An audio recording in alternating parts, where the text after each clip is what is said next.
Senator Sheldon Whitehouse just exposed how the Justice Department hides behind bureaucracy and refuses to answer to Congress. And the way he described it, a cloud of squid ink, says everything about how power protects itself in Washington. Thanks very much, Chairman. There were a number of questions at the hearing to which Ms. Bondi gave no semblance of an answer. I just want to discuss two of them and where they fit into Department of Justice procedures. The first has to do with when FBI agents get cash to be able to use the cash in an investigation. There is a, as you can imagine, very considerable amount of procedure before large amounts of cash are distributed to FBI agents related to ongoing investigations. There's actually a unit called the Commercial Payments and Confidential Services Unit that oversees how those payments are distributed.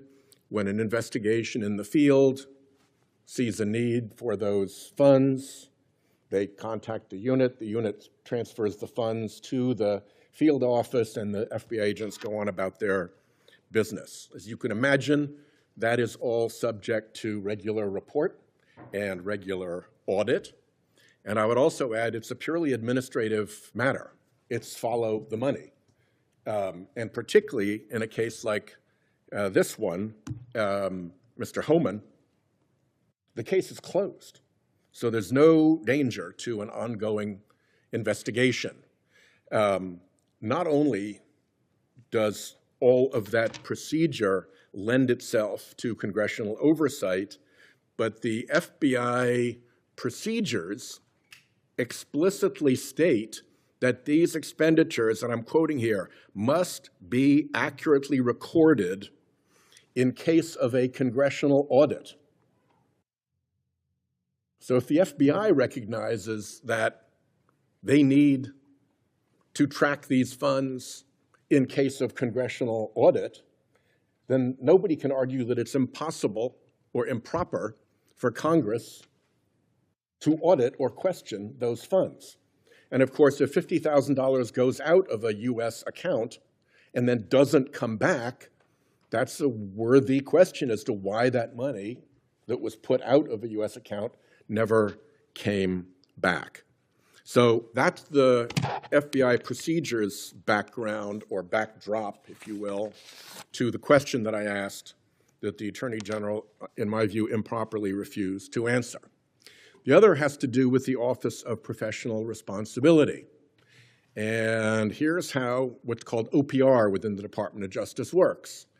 Anybody who's got a complaint about the way in which a Department of Justice attorney has conducted themselves sends their complaint to OPR. OPR does what they call an initial review that screens out the crank calls and the meritless accusations. And if there's any there, you get through that initial review and you move on to an inquiry. They call it initiating an inquiry. And once the inquiry is initiated, then OPR goes about doing an investigation and preparing a report. So what happens with the report customarily is that a summary of the report is prepared, and that is released publicly. So I wasn't asking her for, when I asked for the summary, I wasn't asking her for anything that wasn't a matter ultimately of public record. That's how they do it. And you can understand why they do it that way, because part of the purpose of publishing OPR summaries and outcomes is to give guidance to US attorneys, assistant US attorneys all around the country into what the rules are and what the precedents are related to their conduct as lawyers. So it's unsurprising that those summaries are provided. More than that, OPR's own website provides that it will actually produce the investigative reports, not the summary, produce the investigative reports to Congress when properly requested. So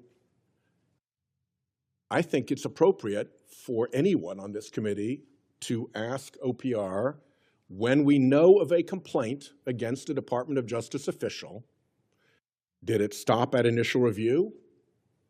Did it go on to inquiry? Were investigation steps taken?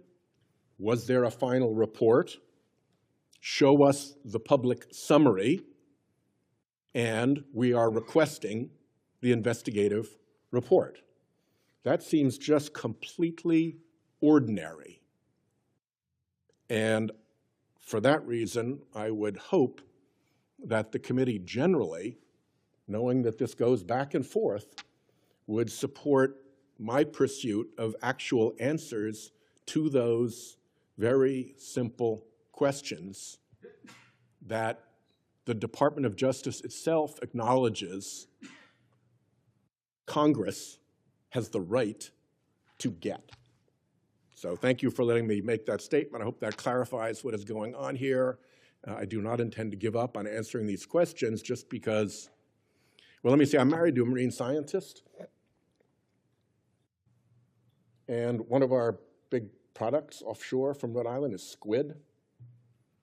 And what squid do when they feel threatened is they squirt out a jet of ink and then they zip away, leaving the little cloud of squid ink in the hope that that distracts from the squid itself. And I think we got a lot of squid ink from that chair, from the Attorney General, rather than real answers. And I think we're entitled to real answers. And in these two cases in particular, Department of Justice procedures concede that Congress is entitled to answers. So thanks for hearing me out. Thank you. Senator Sheldon Whitehouse just did what too few in Washington are willing to do. He stood up to the Department of Justice and demanded real answers, not rehearsed talking points. His remarks weren't about scoring headlines or playing party politics. They were about something much more fundamental: the integrity of the institutions that are supposed to enforce the law and be accountable to the people. What Whitehouse is doing here is a rare thing. He's peeling back the layers of bureaucracy and showing us how accountability actually works inside the Justice Department, or rather, how it's supposed to work when everyone plays by the rules. When FBI agents need cash to carry out an investigation, there are strict controls. Every dollar must be documented, tracked, and audited. That's basic procedure, because when you're dealing with taxpayer money and undercover operations, you need oversight every step of the way. But what happens when that process suddenly goes dark? When money leaves a government account, never returns, and nobody can explain why? That's when oversight becomes essential. That's why Congress exists, not to rubber stamp the executive branch, but to question it. Yet when Whitehouse asked the Attorney General about these missing funds, he didn't get transparency. He got evasiveness. And that's what triggered the now viral metaphor, the squid ink. When a squid feels threatened, it releases a dark cloud to hide its escape. It's nature's defense mechanism, confusion as camouflage. Whitehouse used that image perfectly to describe what the DOJ is doing, spraying procedural jargon and vague statements to distract from a very simple question: where did the money go, and why won't you tell Congress? This isn't just about one missing batch of cash. It's about a pattern of institutions acting as though accountability itself is an inconvenience. Whitehouse knows the system well enough to understand that every time Congress gets too close to the truth, the bureaucracy responds with a wall of technicalities, confidentiality clauses, and ongoing investigation excuses. It's a playbook we've seen across administrations, Republican and Democrat alike. When power feels threatened, transparency vanishes. Then there's the second issue Whitehouse raised, the Office of Professional Responsibility, or OPR.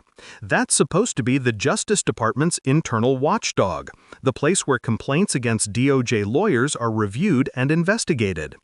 It's meant to reassure the public that even the enforcers of the law are held to the same ethical standards as everyone else. But here's the problem. When those watchdogs stop barking, no one outside hears a thing. The DOJ's own website states that OPR reports can and should be shared with Congress upon request. They're not secret, they're part of how accountability is maintained. Yet when Whitehouse requested access to those reports, the department refused, even though their own policies say otherwise. That's not just bureaucratic hesitation, that's active stonewalling. Whitehouse's point is that oversight isn't optional, it's built into the system. The FBI and DOJ exist under the authority of the people, and Congress represents that authority. So when these agencies start deciding which questions they'll answer and which they'll ignore, that's not procedure, that's power protecting itself. The broader message here, and what makes Whitehouse's persistence so important, is that democracy depends on transparency. You can't have justice if the Justice Department gets to decide when it's accountable. And that's what he's fighting against: the normalization of secrecy, the quiet erasure of oversight, the idea that agencies should only answer questions when it's convenient for them. It's easy to see why the squid ink metaphor hit home, because in that murky cloud of confusion, public trust disappears. Every time a powerful institution dodges questions, it tells the public one thing: we don't owe you answers. And when that becomes the norm, when citizens start to believe that their government is untouchable, the foundation of democracy itself begins to erode. Whitehouse isn't just asking for documents, he's asking for integrity, for the Justice Department to live up to the standards it sets for everyone else. The irony is thick. The agency tasked with ensuring justice can't even follow its own transparency rules. And that's the lesson viewers should take away. Oversight isn't about partisanship, it's about power and accountability. Every time a senator like Whitehouse demands answers and refuses to be silenced by procedural smokescreens, it's a small act of resistance against a much larger culture of secrecy that's infected Washington for decades. So the next time you hear someone dismiss a hearing like this as political theater, remember what's really at stake. It's not about party loyalty, it's about whether the institutions built to serve the people still remember who they serve. That's why Whitehouse's persistence matters, because he's showing that real oversight isn't loud or performative, it's steady, detailed, and relentless. And it's the only thing standing between transparency and total government impunity. If we stop demanding answers, we stop deserving them. Subscribe to Left Lens, where accountability still matters and where we dig deeper into the stories others gloss over.